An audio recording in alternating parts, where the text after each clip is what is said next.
Alors, de nouveau, la vape en France est menacée de disparition.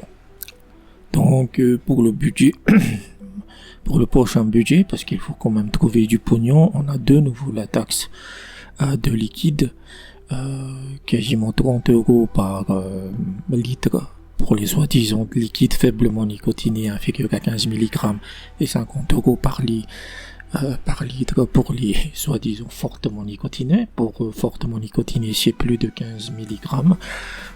C'est stupide à souhait en fait, voilà. Puisque avant la TPD, toutes ces merdes, on pouvait acheter jusqu'à 50 mg de liquide. Et évidemment l'interdiction de la vente en ligne. Grosso modo, la vape cesse d'être un produit de cessation tabagique et devient de la clope.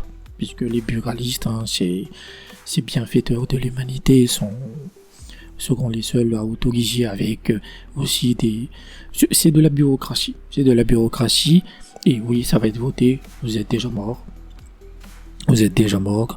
Mais pourquoi? Parce que vous êtes dans l'Union européenne.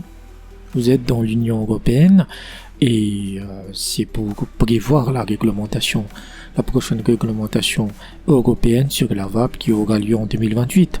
Le problème de la France et de ses leaders qui sont tellement serviles face à... C'est tellement des européistes qu'ils votent des lois avant même que l'Europe les vote. C'est l'excès de zèle, tu vois, c'est l'esclave qui veut plaire par-dessus tout.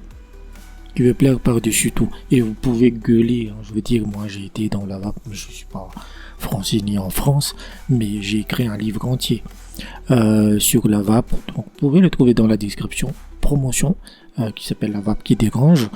Et j'avais dit, de toute façon, ça, en Occident c'est mort. Aux États-Unis c'est pas un problème. Puisque actuellement vous avez Trump et ils sont fous en fait, l'administration Trump, mais en France vous avez plusieurs facteurs, c'est-à-dire des gens complètement dingues, incompétents, des incompétents notoires,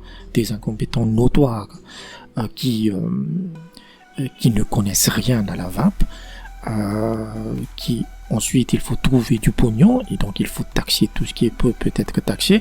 Il y a aussi eu des abus qui commencent à arriver en France, qu'on le voit aux États-Unis, donc ça donne des prétextes, par exemple tout ce qui est THC et compagnie. Mais voilà, donc moi je le dis aux vapoteurs, faites le maximum de stock aujourd'hui, et c'est pas parce qu'il y a des lois en fait, parce que vous avez toujours des prostituées qui arrivent à respecter les lois. Oui, c'est-à-dire que si le loi te dit d'égorger ton voisin, tu vas le faire aussi, quoi.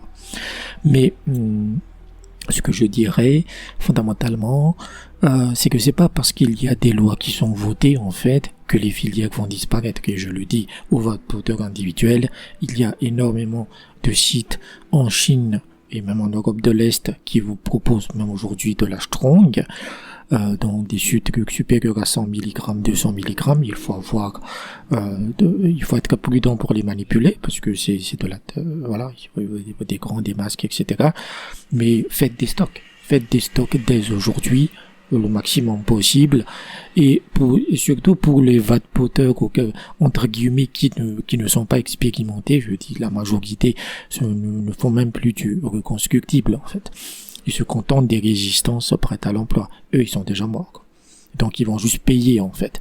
Donc ça va être autour de ce que j'ai vu, c'est 30 à 50 centimes par flacon. Mais c'est énorme en fait, c'est énorme. Encore une fois en fait, parce que les acteurs de la vape sont nuls à chier, ils sont incapables de faire du lobbying en fait. Donc on va dire que vous vous êtes laissé endormir. En fait. Donc voilà.